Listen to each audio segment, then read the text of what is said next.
السلام عليكم ورحمة الله وبركاته. مدن قدومية أديك يو وفتي بلارن أو كل جرو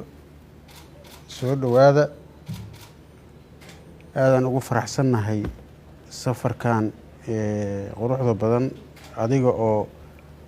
كسميه مدحوينها شقة بدن نقول تالو inaad waqtigaada gelisay in koonfur galbeed oo ahaa markii horeba deegaan doorashadaadii inaad booqasho ku timaado oo aad ka soo bilowdo gobolka Bakool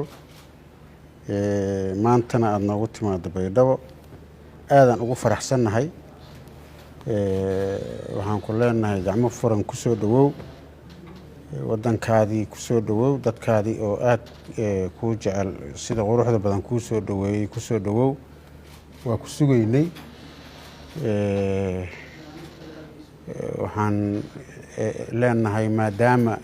xilli kululna ay tahay safarna aad soo gasheen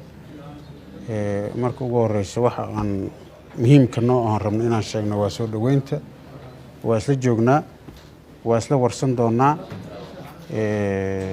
si guud iyo si gaar ahaaneedba waa u tashan doonaa haddii Ilaahay yiraaho laakiin sharaf ay noo tahay imaatinkaada iyo adigii wafdigaadaba aadaan ugu faraxsanahay runtii waa xilligii ugu fiicnaa oo ugu habooneed oo la imaan lahaa yaa noo timid marka madana gudoomiye soo dhawow